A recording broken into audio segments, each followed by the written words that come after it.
Agujeros negros de Stephen Hawking.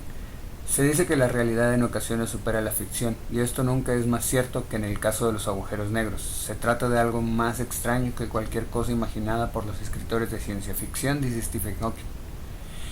En estas clarificadoras conferencias, el legendario físico sostiene que si tan solo pudiéramos entender los agujeros negros y la forma en que se desafía su propia naturaleza del espacio y el tiempo, podríamos develar los secretos del universo.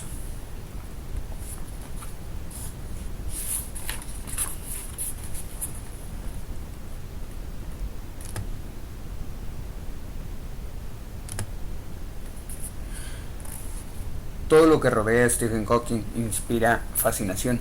La angustia de un genio atrapado en un cuerpo enfermo, la insinuación de una sonrisa que ilumina un rostro en el que solo puede moverse un músculo, la inconfundible voz robótica que nos invita a compartir la emoción del descubrimiento mientras su mente vaga por los rincones más extraños del universo. Contra todo pronóstico, esta figura extraordinaria ha rebasado las fronteras habituales de la ciencia. Su libro, Historia del Tiempo, vendió nada menos que 10 millones de ejemplares.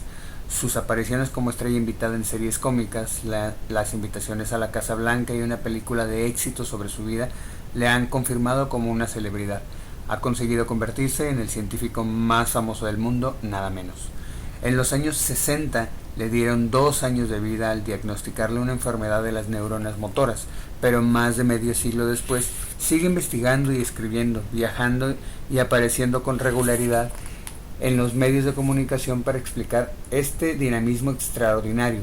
Su hija, Lucy, le describe como un enorme testarudo, entre comillas. Sea por el dolor de su historia personal o por su capacidad para el entusiasmo, Hawking atrapa la imaginación. Hace poco advirtió que la humanidad se enfrentaría a una serie de desastres de creación propia, desde el calentamiento global hasta los virus modificados de modo artificial. Espérate, carnal.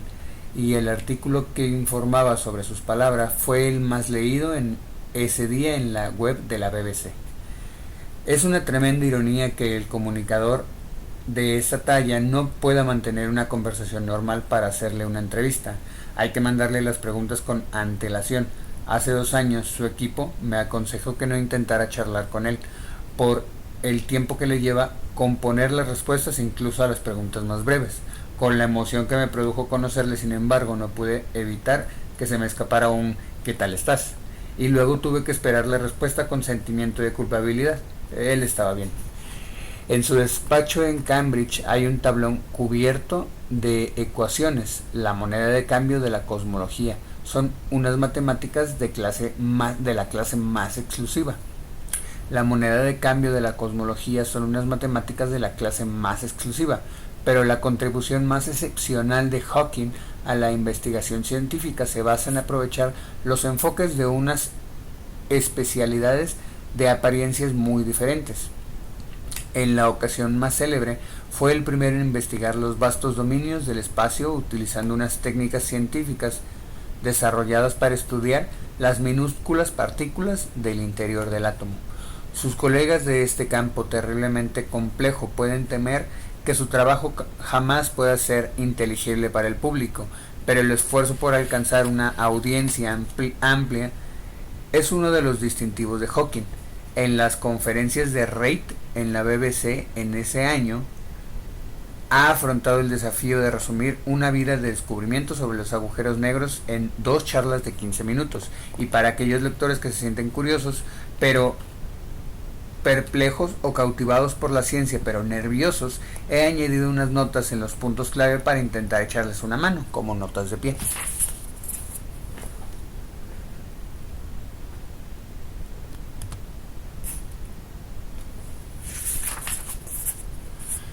Se dice que en los hechos son a veces más extraños que la ficción, y esto nunca es más cierto que en el caso de los agujeros negros.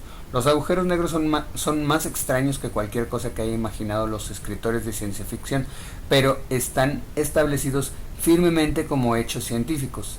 La comunidad científica fue lenta en percibir que las estrellas masivas podrían colapsarse sobre sí mismas, bajo su propia gravedad, y en sopesar cómo se comportarían los objetos que dejaban atrás.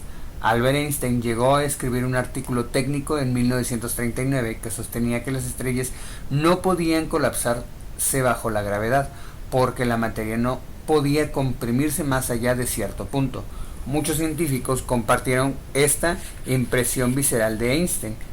La principal excepción fue que el científico estadounidense John Wheeler, que en muchos sentidos es el héroe del asunto de los agujeros negros, en sus investigaciones en los años 50 y 60 hizo hincapié en que muchas estrellas acabarían colapsándose y señaló los problemas que planteaba esta posibilidad para la física teórica.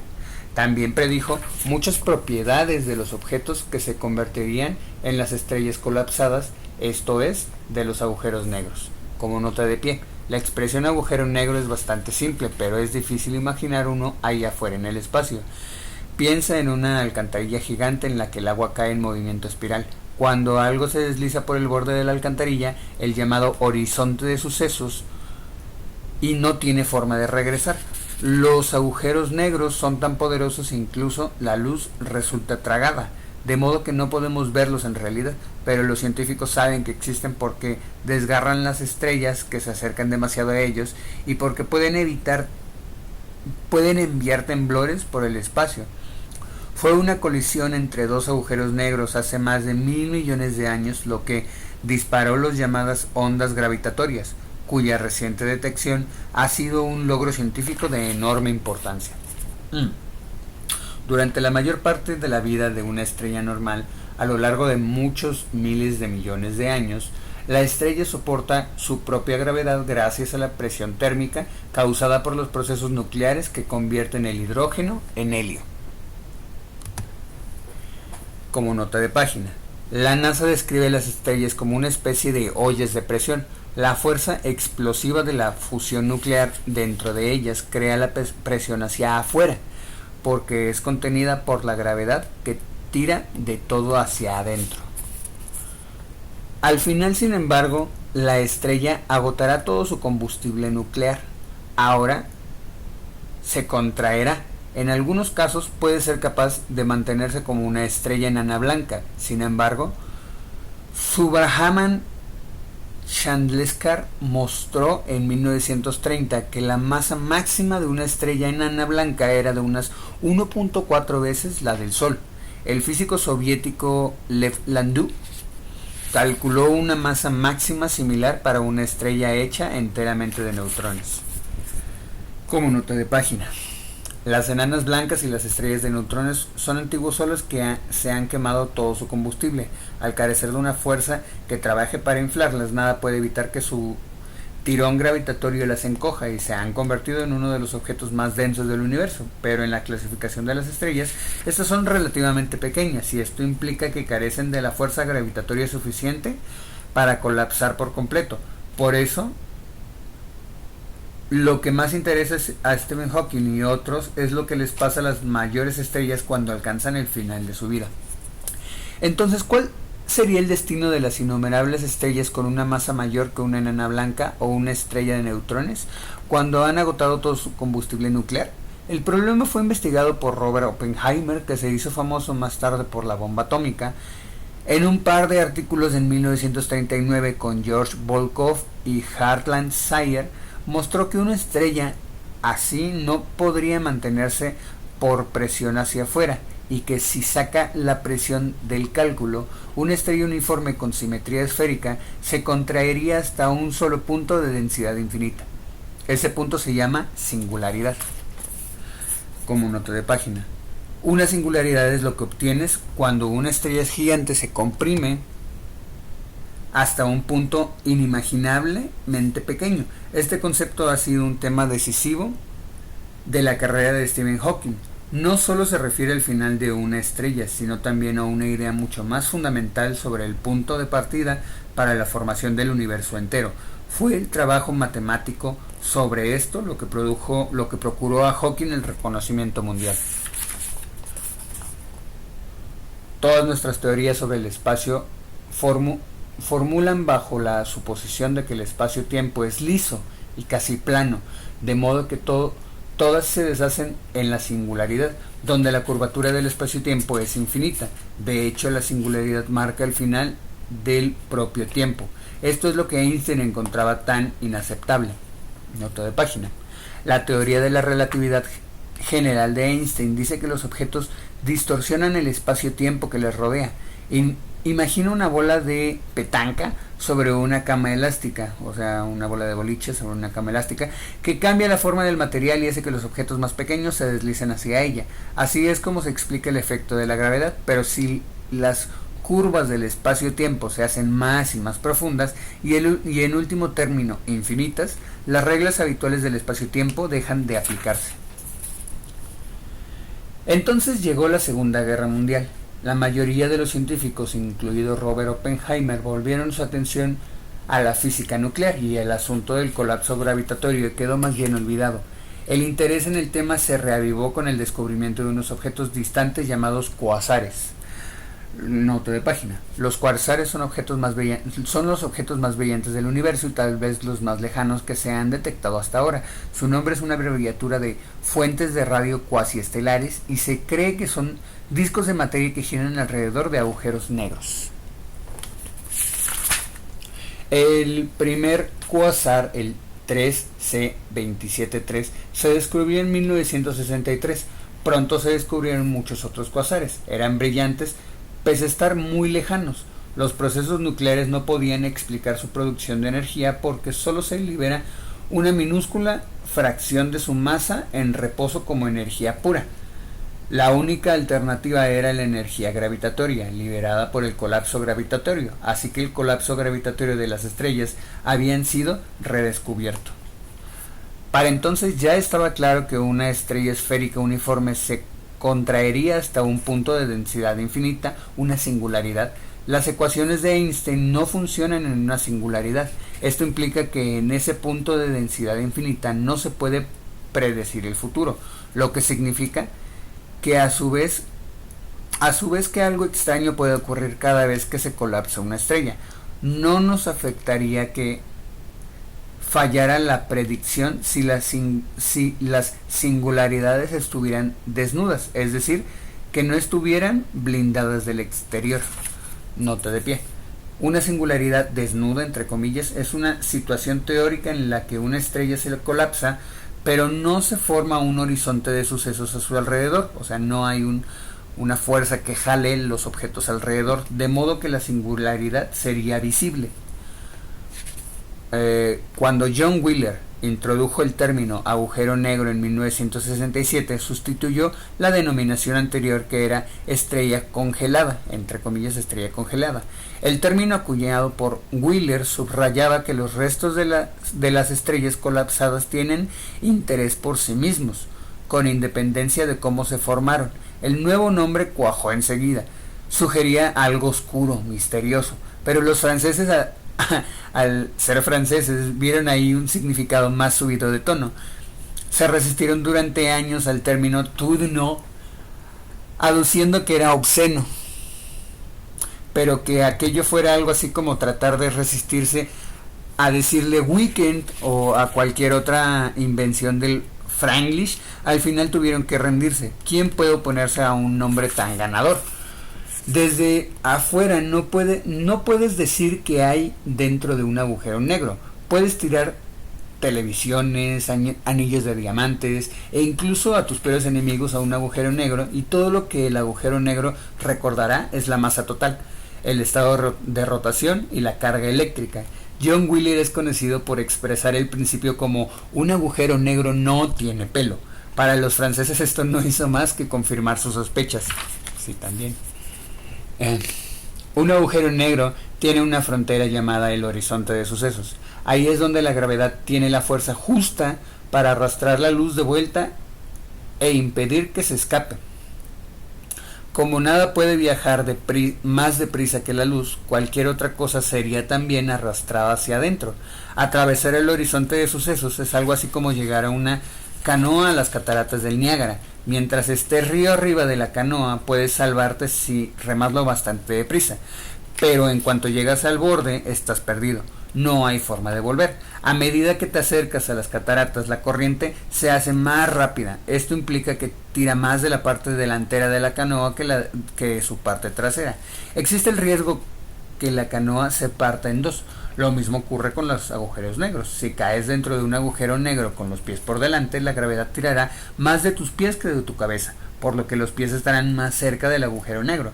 El resultado es que te estirarías en sentido longitudinal y te comprimirías en transversal. Si el agujero negro tiene una masa de unas pocas veces la de nuestro Sol, te desgarrará y te convertirá en un espagueti antes de que alcances el horizonte. Sin embargo, si caes hacia un agujero negro mucho mayor, con una masa de 1.000.000 de veces la del Sol, podrías alcanzar el horizonte sin problemas. Así que si quieres explorar el interior de un agujero negro, cerciórate de elegir uno bien grande. Hay un agujero negro con una masa de unos 4 millones de veces la del Sol en el centro de nuestra galaxia, la Vía Láctea. Los científicos creen que hay agujeros negros enormes en casi todas las galaxias. Un pensamiento extraordinario, dado lo poco que hace que estos objetos se confirmaron por primera vez. Aunque tú no notarías nada extraño mientras caías en un agujero negro, alguien que te estuviera mirando desde lejos no te vería cruzar nunca el horizonte de sucesos. Más bien, vería que te ralentizas y luego te quedas rodando justo fuera de él. Tu imagen sería cada vez más tenue y cada vez más roja, hasta que realmente se acabara perdiendo de vista. Por lo que respecta al mundo exterior, te habrías perdido para siempre, como nota de página. Como la luz no escapa del agujero negro, no hay forma de que alguien te mire desde lejos pueda realmente atestiguar tu descenso. En el espacio nadie te puede oír gritar, y en un agujero negro nadie te puede ver desaparecer.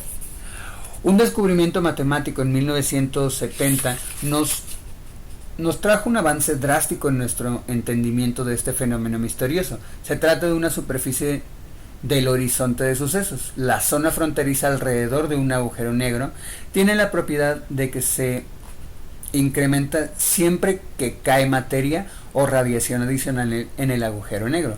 Esta propiedad indica que hay una similitud entre el área del horizonte de sucesos de un agujero negro y una física newtoniana convencional. En el concreto, el concepto termodinámico de entropía. La entropía se puede considerar una medida del desorden de un sistema o forma equivalente, como una falta de conocimiento sobre su estado preciso. La célebre segunda ley de la termodinámica dice que la entropía siempre se incrementa con el tiempo. El descubrimiento en 1970 fue la primera pista sobre la conexión fundamental.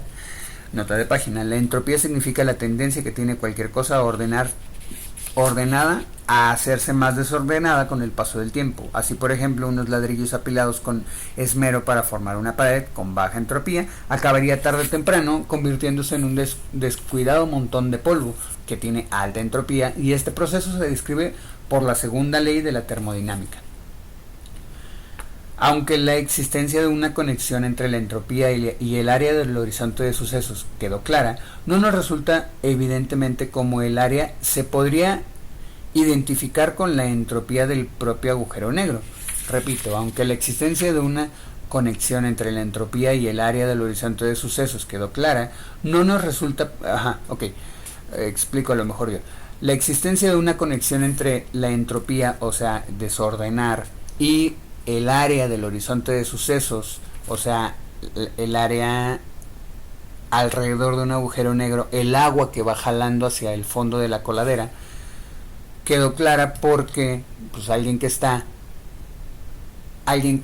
cerca del área del horizonte de sucesos va a tener alta entropía porque se va a desboronar, se va a espaguetificar. Listo.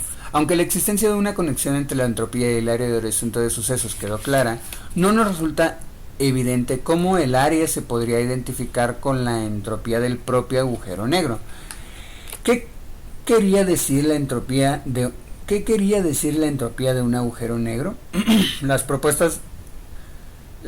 propuesta decisiva se hizo en 1972 con Jacob Bekenstein, un estudiante de doctorado de la Universidad de Princeton, que luego trabajaría en la Universidad Hebrea de Jerusalén. Consiste en lo siguiente: cuando se crea un agujero negro por colapso gravitatorio, enseguida se asienta en un estado estacionario que se caracteriza por solo tres parámetros: masa, momento angular, el estado de rotación, y carga eléctrica. Masa, momento angular y carga eléctrica. Aparte de estas tres propiedades, el agujero negro no preserva ningún otro detalle del objeto que se ha colapsado: masa, momento angular y carga eléctrica. Este teorema tiene implicaciones para la información. En su sentido cosmológico, la idea de que toda partícula y toda fuerza del universo contiene una respuesta implícita a una pregunta de sí o no. Este teorema tiene implicaciones para información. En su sentido cosmológico, la idea de que toda partícula y toda fuerza del universo contiene una respuesta implícita a una pregunta de sí o no. Nota de página. Información en este contexto significa que todos los detalles de cada partícula y cada fuerza asociada con un objeto, cuanto más desordenado es algo, cuanto mayor es su entropía, más información se necesita para describirlo. Como dice el físico y periodista Kim Al-Khali, un mazo de cartas bien barajeado tiene más entropía que uno sin barajear, y por tanto describirlo requiere mucha más explicación o información.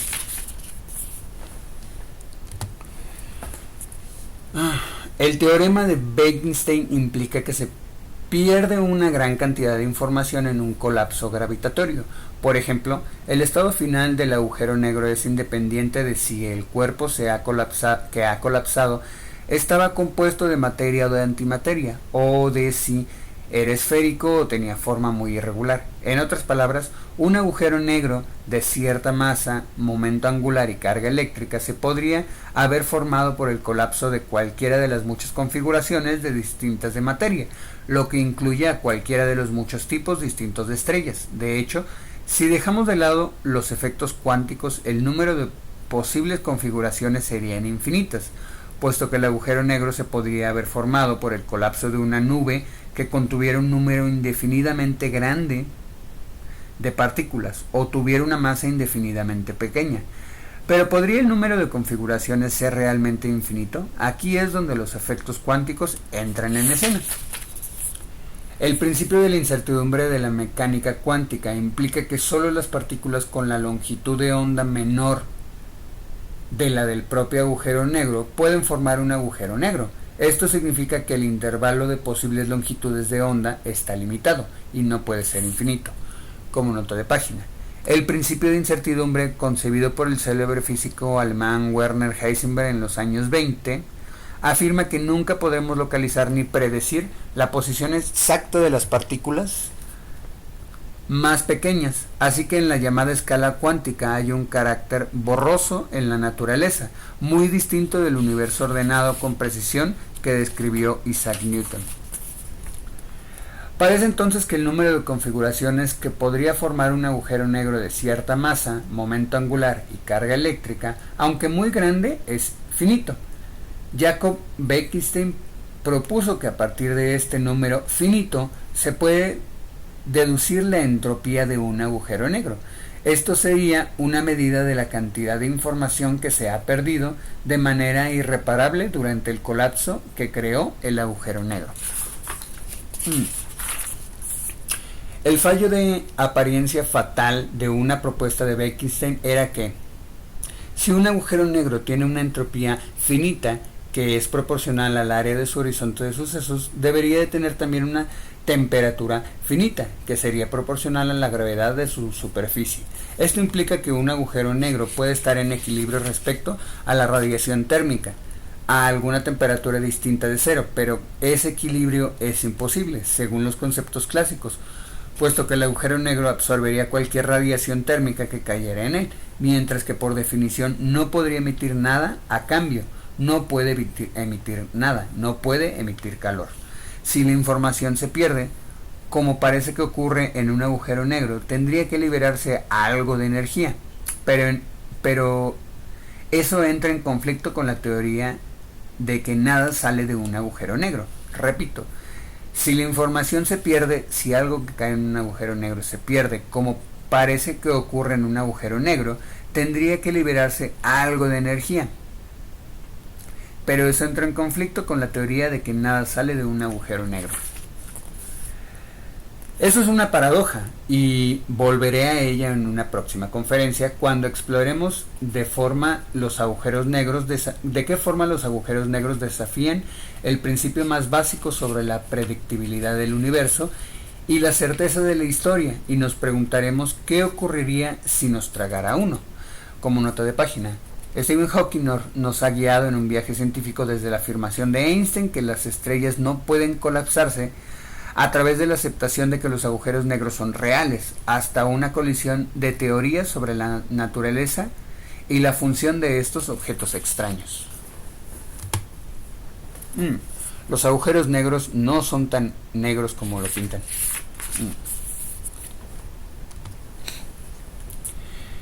En mi conferencia previa les dejé en vilo con una paradoja sobre la naturaleza de los agujeros negros, los objetos increíblemente densos creados por el colapso de las estrellas. Una teoría proponía que los agujeros negros con cualidades idénticas podrían formarse a partir de una variedad infinita de tipos distintos de estrellas. Otra indicaba que el número de tipos posibles podría ser finito. Esto es un problema de información, es decir, la idea de que toda partícula y toda fuerza del universo contiene una respuesta implícita a una pregunta de tipo sí o no.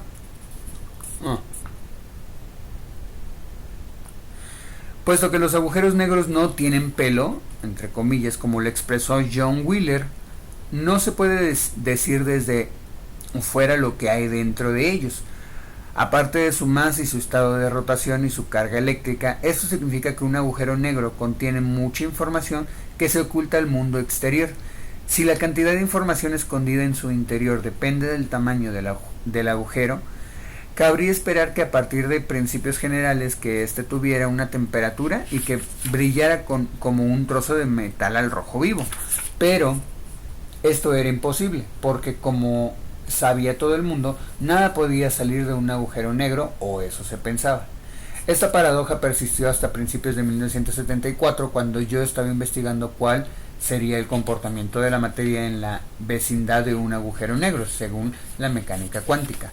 Como nota de página, la mecánica cuántica es la ciencia de lo extremadamente pequeño y persigue explicar el comportamiento de las partículas más minúsculas. Estas partículas no obedecen las leyes que gobiernan el movimiento de los objetos mucho mayores como los planetas, formuladas por Isaac Newton. Utilizar la ciencia de lo muy pequeño para estudiar lo muy grande ha sido uno de los logros pioneros de Stephen Hawking. Para mi enorme sorpresa descubrí que el agujero negro parecía emitir partículas de forma continua. Como todo el mundo en aquella época, yo aceptaba el dictamen de un agujero negro no podía emitir nada, así que hice un gran esfuerzo para intentar deshacerme de este efecto embarazoso, pero cuanto más pensaba en ello, más me resistía a desaparecer, lo que al final me convenció de que aquello era un proceso físico real. Fue que unas longitudes de onda de las partículas emitidas eran exactamente térmicas. Mis cálculos predecían que un agujero negro crea y emite partículas y radiación exactamente como si fuera un cuerpo caliente ordinario, con una temperatura que es proporcional a la gravedad en su superficie e inversamente proporcional a su masa. Nota de página. Estos cálculos fueron los primeros en mostrar que un agujero negro no tiene por qué ser un callejón sin salida. Tal vez no resulte sorprendente que las emisiones propuestas por esta teoría se llamen ahora radiación de Hawking. Desde entonces, las evidencias matemáticas que los agujeros negros emiten radiación térmica se han confirmado por varios científicos que han adoptado diversos enfoques. Una forma de entender esta emisión es la siguiente. La mecánica cuántica implica que todo el espacio está lleno de pares de partículas y antipartículas virtuales que están continuamente materializándose como pares y separándose y luego juntándose de nuevo y aniquilándose entre sí.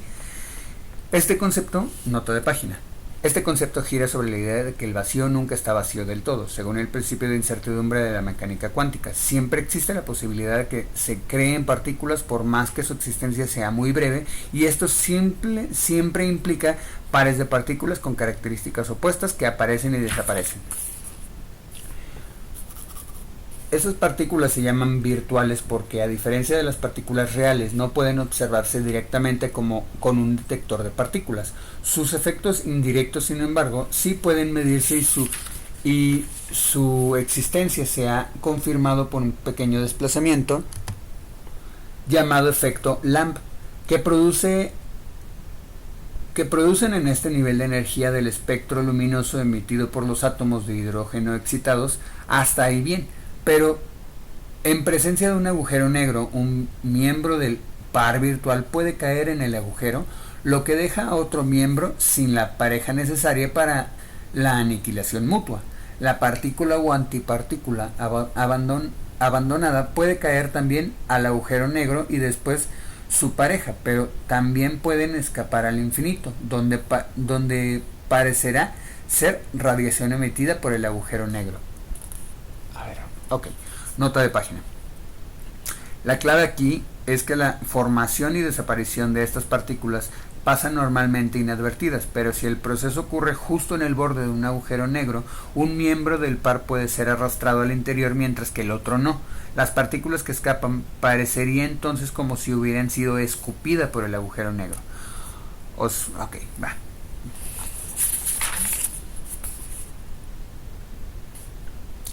Un agujero negro con la masa del Sol dejaría escapar partículas tan despacio que el proceso sería imposible de detectar.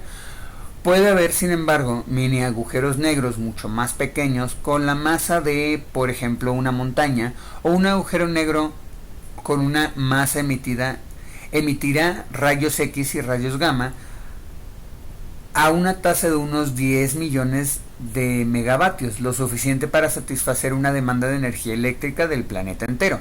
No sería fácil, sin embargo, utilizar un mini agujero negro. No podría mantenerlo en una factoría energética porque perforaría el suelo y acabaría en el centro de la Tierra. Si dispusiéramos de un agujero negro de este tipo, la única forma de sujetarlo sería ponerlo en órbita alrededor de la Tierra. La gente ha buscado mini agujeros negros de esta masa, pero hasta ahora no han encontrado ninguno. Es una pena, porque si hubieran hallado uno, yo habría ganado el premio Nobel. Otra posibilidad de todos modos es que seamos capaces de crear micro agujeros negros en las dimensiones extra del espacio-tiempo. Nota de página. El término dimensiones extra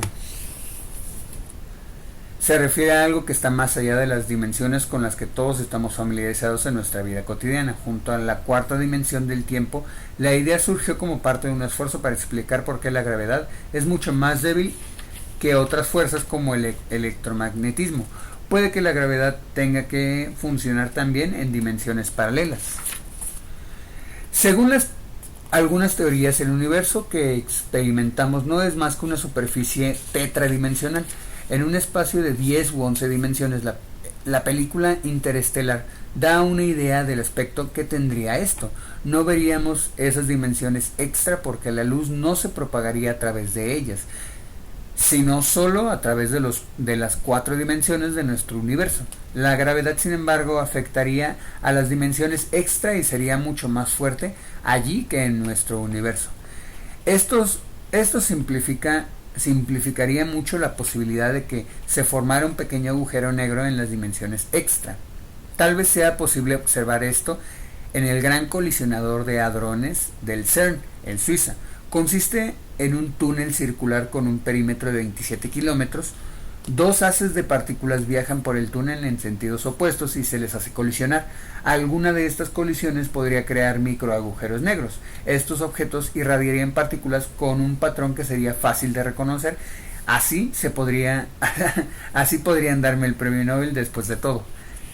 El premio Nobel de Física, como nota de página, se concede cuando una teoría supera la prueba del tiempo, lo que en la práctica implica confirmarla con evidencias sólidas. Por ejemplo, Peter Higgs fue uno de los científicos que, allá por los años 60, propuso la existencia de una partícula que dotaría de masa a las demás.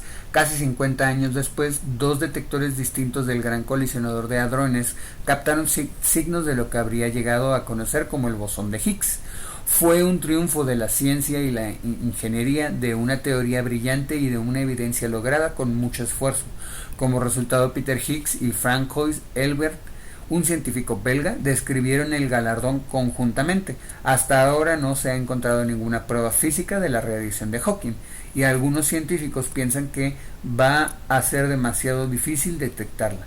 Pese a todo, ahora los agujeros negros se estudian cada vez con más detalle y la confirmación puede llegar algún día. Más de eso ahorita. A medida que las partículas escapan de un agujero negro, el agujero irá perdiendo masa y encogiéndose. Eso incrementará la tasa de emisión de partículas. Finalmente el agujero perderá toda la masa y desaparecerá. ¿Qué pasará entonces con todas las partículas y todos los astronautas desgraciados que habían caído en el agujero negro? No pueden simplemente reemerger cuando el agujero negro desaparezca. Parece que la información sobre lo que cayó dentro se pierde, con la excepción de su cantidad total de masa, su cantidad de rotación y su carga eléctrica. Pero si la información se pierde, se nos plantea un problema muy grave que golpea el mismo corazón de nuestro entendimiento de la ciencia.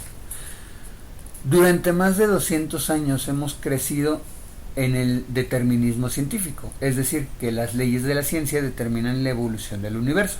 Este principio fue formulado por Pierre-Simon Laplace, que dijo que si conocemos el estado del universo en un tiempo dado, las leyes de la ciencia determinarían su estado en cualquier otro tiempo futuro o pasado. Se dice que Napoleón preguntó a Laplace cómo encajaba Dios en ese esquema, y que Laplace le respondió: Señor, no he necesitado esa hipótesis. Yo no creo que Laplace pretendiera con ello decir que Dios no existe, sino que no interviene para romper las leyes de la ciencia. Esa debe ser la postura de cualquier científico. Una ley científica no es una ley científica, sino que aplica cuando algún ser sobrenatural decide dejar las cosas a su aire y no intervenir.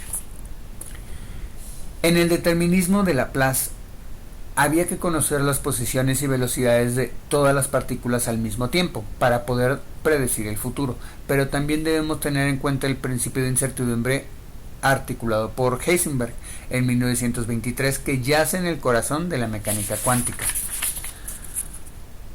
En este principio sostiene que cuanto más exactamente conozcas la posición de las partículas, menos puedes conocer sus velocidades con exactitud y viceversa. En otras palabras, no puedes saber con precisión tanto la posición como la velocidad, como entonces puede predecir el futuro.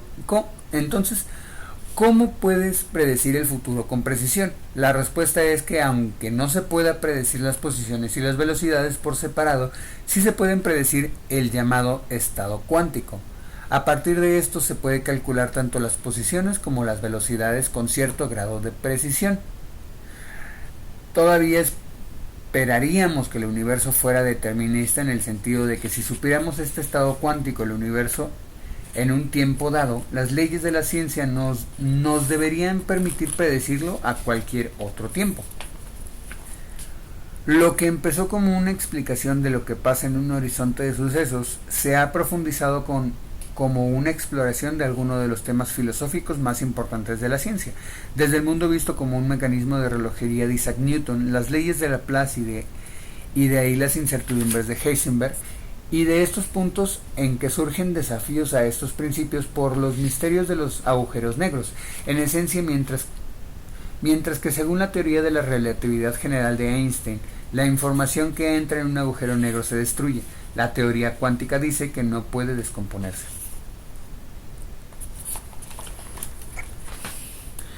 Si la información se perdiera en los agujeros negros, no podíamos predecir el futuro, porque un agujero negro podría emitir cualquier colección de partículas.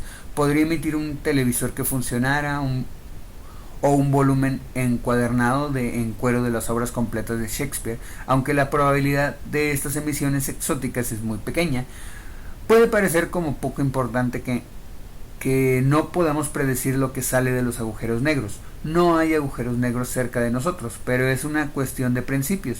Si el determinismo, la predictibilidad del universo, se malogra con los agujeros negros, se podría malograr también en otras situaciones. Peor aún, si el determinismo se malogra, tampoco podemos estar seguros de nuestra historia pasada. Los libros de historia y de nuestros recuerdos podrían ser no más que ilusiones. Es el pasado el que nos dice quiénes somos. Sin él, perdemos nuestra identidad.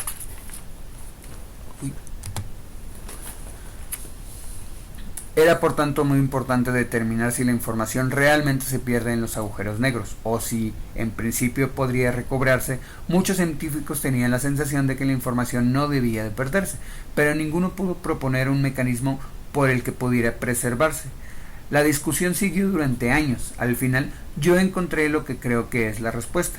Se apoya en la idea de que Richard Feynman de que en vez de una sola historia hay muchas historias posibles, cada una con su propia probabilidad. En una hay un agujero negro en que las partículas puedan caer y en otra no hay agujero negro. La clave es que desde afuera no se puede estar seguro si hay un agujero negro o no, de manera que siempre existe la posibilidad de que no haya ninguno. Esta posibilidad basta para preservar la información, pero esta información no se recupera de una forma muy útil. Es como quemar una enciclopedia, la información no se pierde si guardas todo el humo y las cenizas, pero es difícil de leer. El científico Kip Thorne y yo apostamos con otro físico, John Preskill, a que la información se perdería en los agujeros negros. Cuando descubrí de qué forma podría preservarse la información, admití que había perdido la apuesta y le regalé una enciclopedia a John Preskill. Tal vez debí de haberle regalado solo las cenizas. En teoría, como nota de página, en teoría y con una visión puramente determinista del universo, se podría quemar una enciclopedia y luego reconstruirla. Si supiéramos las características y posiciones de todos los átomos que forman cada molécula de tinta y papel, mantuviéramos un registro de todos ellos en todo momento. O sea, no se puede. O sea, sí se puede, pero es muy difícil. Demasiado difícil. Enormemente difícil. Ahora trabajo con mi colega de Cambridge. En ese momento trabajaba con su colega de Cambridge, Malcolm Perry, y con Andrew Strominger de Harvard, en una nueva teoría que se basa en una idea matemática llamada de supertraslaciones, con el objetivo de explicar el mecanismo con el que la información se recupera de un agujero negro. Según esta teoría, la información se codifica en el horizonte del agujero negro. Atentos a esto.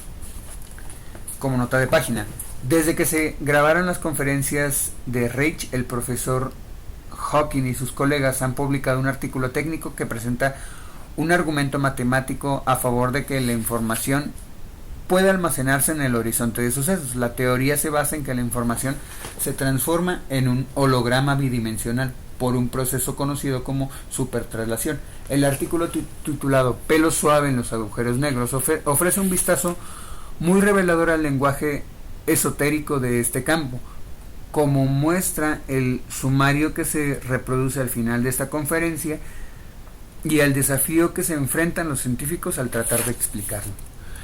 ¿Qué nos dice esto acerca de que si es posible caer en un agujero negro y salir a otro universo? La existencia de historias alternativas con y sin agujeros negros indica que esto es posible. El agujero tendría que ser grande y si estuviera rotando podría tener un pasaje a otro universo, pero no podrías regresar a nuestro universo. Así que, aunque soy un entusiasta de los vuelos espaciales, no voy a intentar eso. Si un agujero negro está rotando, puede que su núcleo, como nota de página, si un agujero está rotando y puede que su núcleo no consista en una singularidad en el sentido de un punto infinitamente denso, en su lugar puede haber una singularidad en forma de anillo, y esto nos lleva a especular con la posibilidad no solo de caer en un agujero negro, sino también de viajar a través de uno. Esto implicaría abandonar el universo tal como lo conocemos. Stephen Hawking concluye con un pensamiento tentador que puede haber algo al otro lado. Mi mensaje entonces es que los agujeros negros no son tan negros como lo pintan. No son las prisiones eternas que habríamos imaginado. Las cosas pueden salir de un agujero negro tanto en este universo como posiblemente en otros distintos. De modo que si crees que estás en un agujero negro, no desesperes, hay una salida.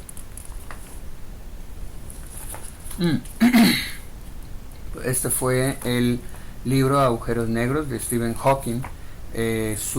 Una de sus conferencias, sus dos conferencias breves sobre los agujeros negros y la posibilidad de que si se puede comprobar que algo puede emitir un agujero negro, entonces también cabe la posibilidad de que no sea un hoyo donde todo cae y todo se pierde, sino que puede que o escupa algo o aparezca en otro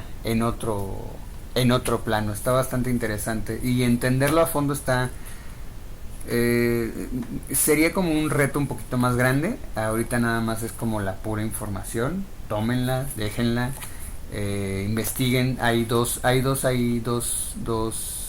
investigaciones que no tengo, que no hice, y estaría padre que las pudiera investigar en este momento, que dice que por ejemplo, se complementa con investigaciones a futuro que tal vez Hawking ya no las pudo ver. Una de ellas es la foto de el agujero negro que se hizo recientemente. Eso podría complementar la idea de que el agujero no es un hoyo, sino en el centro del agujero puede haber un anillo, y eso significa que ese anillo tiene un centro, y ese centro tiene una forma de que materia se mantenga alrededor del agujero negro, y en ese alrededor ahí es donde podría decirse, ¿sabes qué? Aquí todavía puede escapar, o tal vez no. A lo mejor y lo estoy mal entendiendo, muy probablemente. Dejen su comentario. Y nada, pues muchas gracias. Hasta luego.